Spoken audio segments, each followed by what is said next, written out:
Ek wil net hierso terwyl ons nou aan die eerste punt nog raak, net 'n baie belangrike ding sê. Onthou, die beginsels, die goed wat ek nou met julle gaan deel, werk 100% as ek committed is om dit toe te pas en tyd daarmee te maak.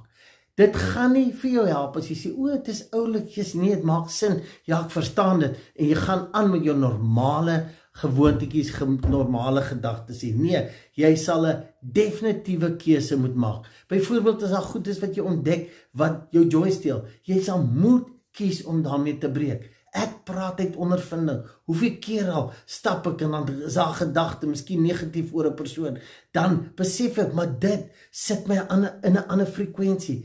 Ek wil nie meer dit doen nie, maar as ek my kon kry, dan dink ek miskien weer negatief, of ek dink wat ook al. En dit is 'n keuse op keuse, maar al wat ek hierdeur wil sê, dit vra 'n definitiewe besluit en aksie, dag vir dag vir dag.